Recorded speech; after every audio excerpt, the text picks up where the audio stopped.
Welcome to Cozying Up with the Clear Cut, where we get up close and personal with women that inspire us. This week, we're cozying up with Shelby Eastman. She's a multi-hyphenate entrepreneur who built her IG community by helping other brands grow.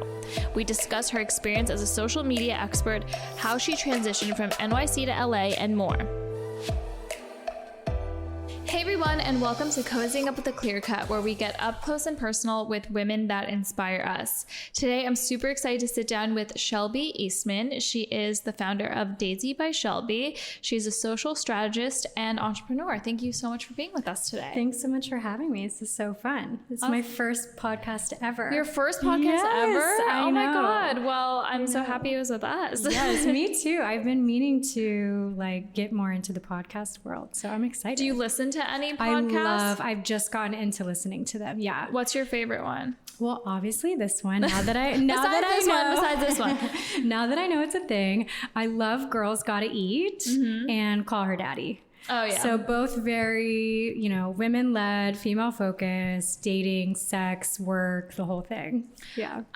So did you grow up around the LA area, or where are you originally from? No, I'm from Houston. Okay. So I'm a Texan by heart, but I've been out of Houston for 11 years now. So it's been... So you're officially a California person. Kind of. I mean, I was in New York for 8 years. Okay. And then I've just been in LA for about 2.5, 3. But I frequent Texas quite often. And I think I'll probably end up back there. Maybe Austin eventually. I don't know. We'll see. And when you were growing up, what did you want to be like when you were little? I always wanted to be in fashion. So I actually went to fashion art school in New York. That's what put me there when I was 18. I always just kind of, not the odd one out by any means, but there's the rodeo season every March and my friends would be wearing cowboy boots and I would be in heels, I loved the culture of Texas, but I was very much always making mood boards in my room of magazine cutouts. So I always had my sights set on fashion or something creative. So from the start, really. So how did you get into becoming a content creator, social strategist, and now founding your own business? Yeah. So I went to school in New York, like I said, and it was for fashion. And so it's called LIM, and do you know of it? Of course. Okay. Yeah. Because we're in New York, so we know. Okay. So yeah. But most people outside of New York are Long Island. So I'm no. Nothing Long Island, but, I was between that and FIT, and the reason I chose LIM is due to their influencer program. What I was really focused on was knowing that I already had the interest in it and kind of the taste for it, but learning how to put that and apply it into the real world and gain that real world experience. So all that to say, jumped in really young from a young age of interning, it was 17 or 18 working for Juicy Couture, and then 19 working at Prada Corporate. And it was just really a crazy kind of experience to just have access to those opportunities at a really young age.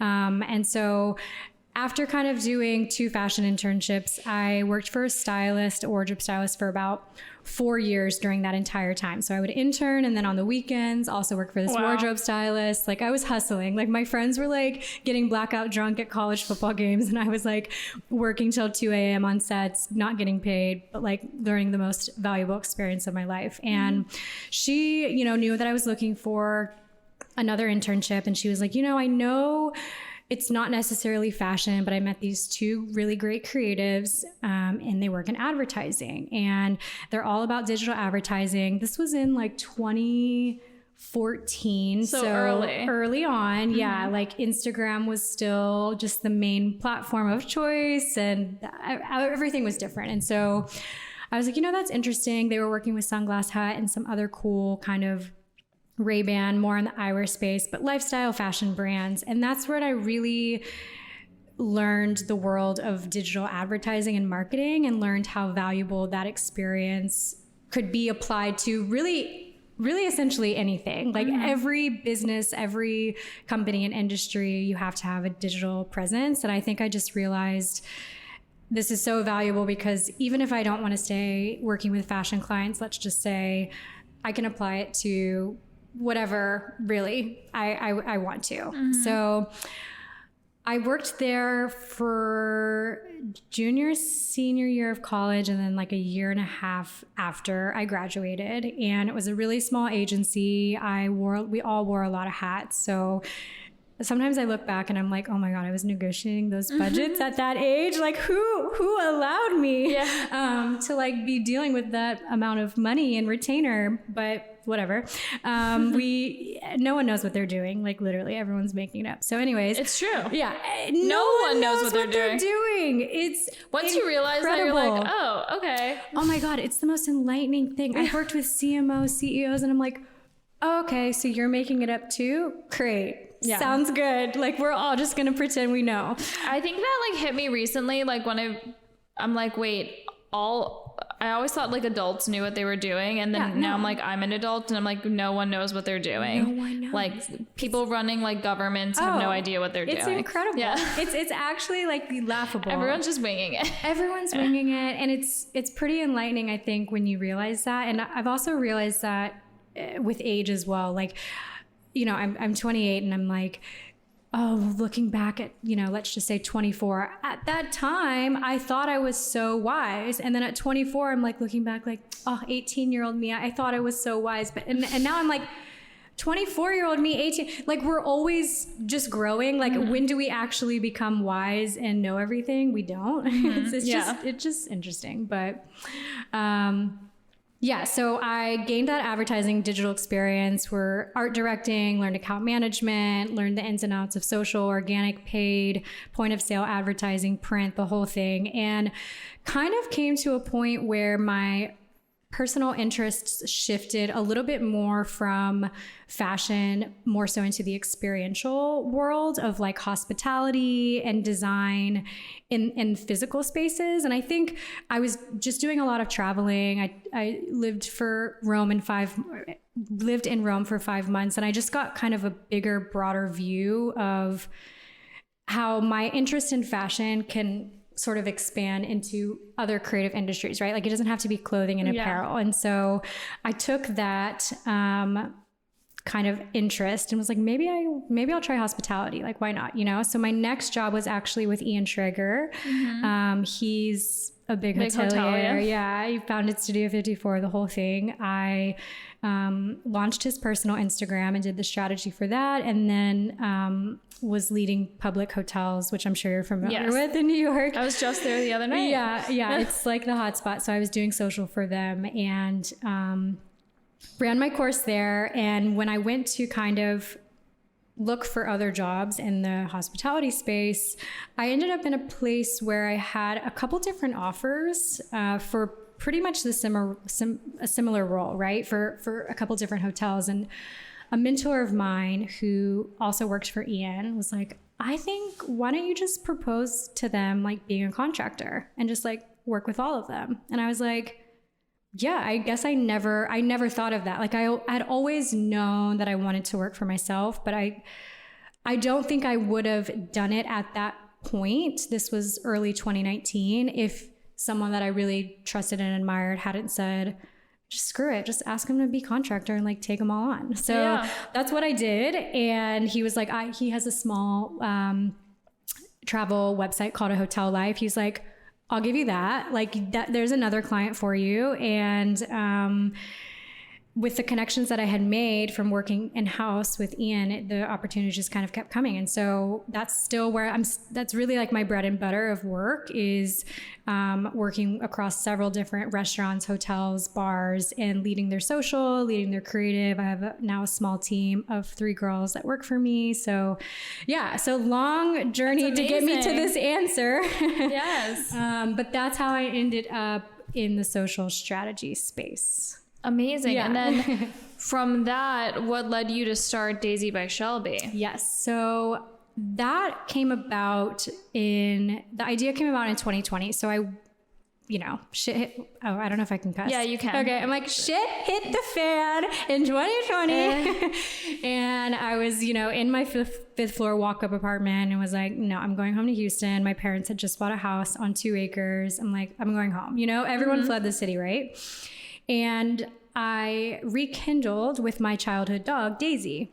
And it got to a point where she started sleeping with me every night. My mom was like, oh my God, once you start sleeping with her, it's over. Like, you're going to have to take her with you back to New York or LA. Like, we just got so attached. And then I ended up not going back to New York. I was like, let me just give LA a try for a sec. So long story short, ended up in LA, coming back with 12-year-old Daisy, like stringing this poor old dog. She didn't mind leaving her house on 2 acres. No, my mom was like, you have to take her. Like, she's gonna like die from depression if you don't take her. Cause we had just spent like 6 months, like, you know, my mom was a nurse. She wasn't furloughed. My dad works for herself. So it was just like me and Daisy just like kicking it every day.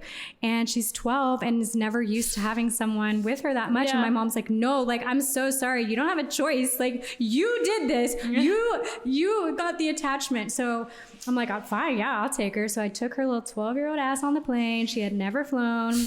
Anyways, she lived the best life here for about a year and a half. Laguna Beach, Nobu, like I just took her everywhere, a small dog.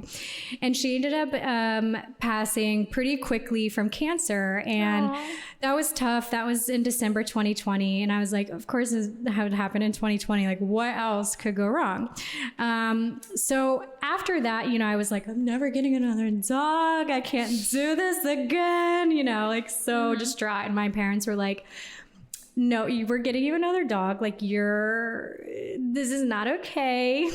So they really helped me find my current dog. And during that process, I kind of just started over, right? And so I just did a deep dive into, okay, I have to get a harness, a leash, a bed, a this, a that. And I realized that there was nothing out there that personally resonated with me. And what I mean by that is just more so like my personal style as like a fashion girl, for lack of better words. No fashionable dog you know, and then I was thinking, and I kind of did some research about how people, you know, under the age of 35 are getting married later, and they're also having kids later. But in return, dogs are the new kids. Dogs are the new kids. Like, and plants are the new dogs. Absolutely. I'm if you're not at ready, the plant phase. You're at the plant phase. Okay, so we'll get you there. We'll warm you up. It's true though. Like, people are just like, we'll get a dog in the meantime, right? We're not quite ready. Everyone's freezing their eggs. Love to see it. Me, like, so. Knowing that, I was like, I just felt like there was maybe a hole for the community that I'm around mostly, right? Like the fashion and art influencers and artists of like the LA and New York scene.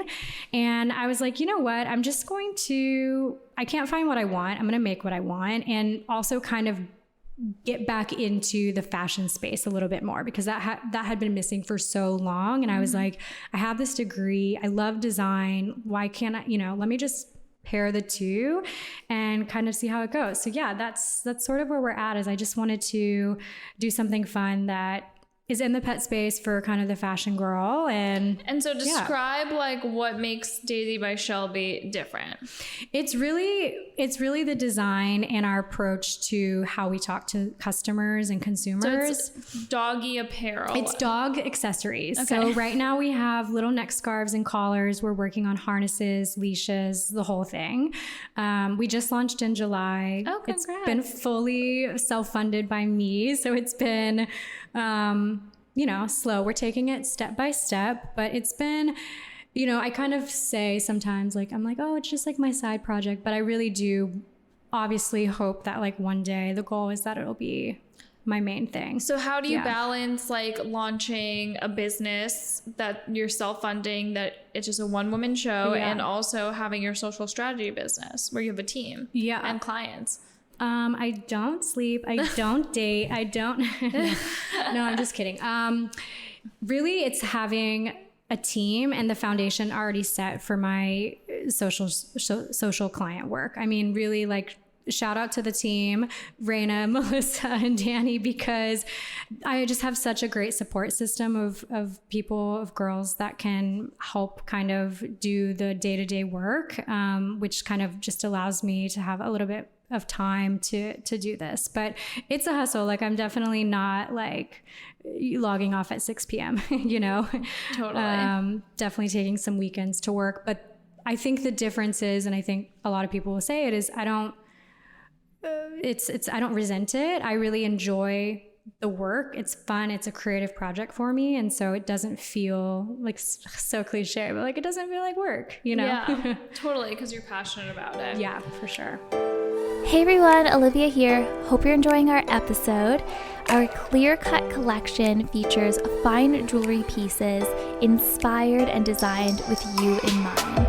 Our collection is ever-changing and each piece is handmade and made to order here in New York City. Don't forget to check it out and use the code COZY, COZY, for free shipping on any purchase.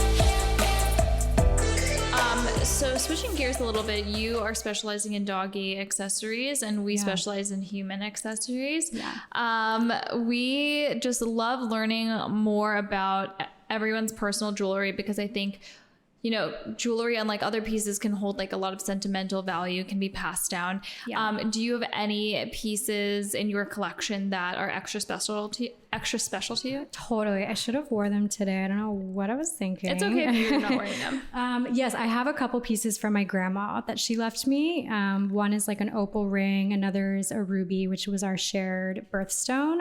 And then there's a couple pieces that my mom has that I'm like, no rush, but like I'm taking those. But like definitely like no rush at all. But like I'm calling dibs on those.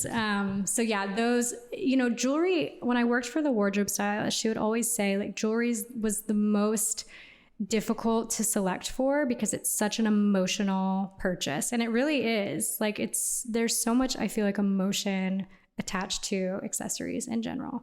And I feel like with jewelry, a lot of the time you kind of wear the same things with all of your outfits. So it becomes like a part of you a little bit. I have friends that will switch it up for every look. And I'm like, that is exhausting, girl. Yeah. I am not like, I have my go-to pieces that I know, you know, like I have a silver look, I have a gold look. And like, that's pretty much where we land. Yeah. Amazing. Yeah.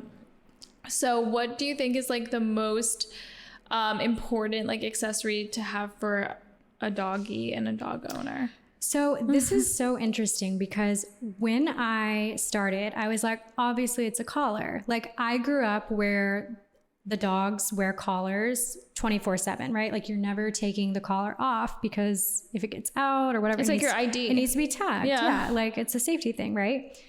What's interesting is after launching, I've come to learn that people's habits with the dog accessories are very different. There's really not, like I was like, what do you mean you don't have, there's some people are like, we just wear the collar when we're on a walk. And I'm like, oh, okay. And then some people are like, yeah, like we'll just like wear it when it like wants to look cute. And I'm like, oh, okay. Like, I'm so sorry. I had no idea. Like, I thought we were all on the same page. Mm-hmm. We were not, but it's just definitely been a good learning. I still have the stance that dogs should have the collar on at all times and they'll grow to be comfortable in it if it's a nice enough, you know, fabric and collar that it's wearing for safety. Other people would disagree. That's still my stance. I think the collar, and obviously for walking, is a harness. That's another thing. Some people are like, oh, my dog doesn't pull, so it doesn't need a harness. And I'm like, okay, well, you know, probably for little doggies need harness. Little dogs, but like bigger dogs don't necessarily. So it really is not like a one size fits all type of situation. It's like parenting. Exactly. Like there's no rule book. Everyone's just winging it and just sort of like adapting to their baby. So what are some tips that you would give someone who, you know, maybe has an idea similar to yours, but like has a full-time job, is nervous to start the side hustle, like scared of failure? Like what advice would you give to that person? I read a specific book recently that gave me some really good perspective that I think I'll carry forever, which is that procrastination is actually self-sabotage. And I never thought about it that way, but when you really start to think about, you know, if you put something off, you're actually, that you want to do or should be doing, you're actually self-sabotaging yourself by not doing it because you're either not confident enough to start, you're scared. Like everything we do, this book kind of broke down, is either out of fear or out of love. And if you're not, you know, acting out of like love for yourself, act out of fear, then for missing out. Then you're FOMO. acting out of fear. Yeah. And so my, you know, I just think is like my biggest piece of advice would be to literally just start, which like sounds big and bold and crazy, but I think that's the hardest part probably, is just getting over that first initial step. But also just knowing that if you're not doing it, you're actually sabotaging yourself, whether like you realize it or not. What was that book called? A Return to Love. Okay. So it sounds like it's not a relationship love book. I mean, there's like a chapter in that, but it really does break down like, again, that like you're either acting out of fear or acting out of love for like yourself, just based on like everything that we do. There's actually those only two emotions exist. It's pretty deep. It's like on some deep spiritual stuff, but anyways. Well, they say that with marketing, right? Like you're either marketing from like fear or from like desire or something. Yeah. And like all of that, like, and really it just means love from like a place of like positivity and like right intentions, right? It doesn't mean love like I'm in love with you. It just really means like genuine intentions or fear and desperation and that sort of thing. Yeah. So what are your like hopes and goals for both of your businesses in the next like 5-10 years? Yeah. Daisy, I would love to get it in some notable retailers. I'd love to see it in Target. I'd love to even small, like Lisa Says Ga, Free People. I'd really love to get it out there into the world in a bigger scope. I see that happening once we have the full collection. Right now, we're just kind of like testing collars, testing neck scarves. And so, yeah, I want to blow it out of the water. I have ideas for an app and just really get more into the pet space. Just because people will spend any amount of money on their pets. So it's a great space. They absolutely will, because it's like their kids. It's truly their baby until a real baby comes along. Like that's their priority, at least is for me. And then for my social clients, you know, I love hospitality. I don't see myself ever leaving hospitality. I want to continue to consult maybe on a higher level, potentially outside of the social space, right? So starting to kind of consult maybe with hotels on creative activations or on property initiatives, while still kind of growing the digital landscape of clientele. Amazing. Yeah.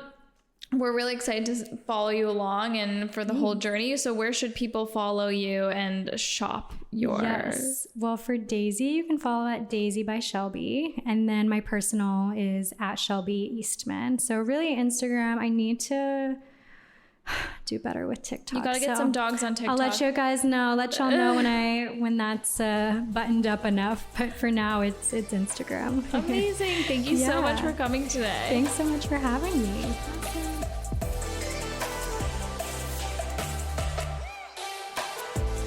Shelby is so fun to talk with. We can't wait to see how her business continues to grow. Would you try it?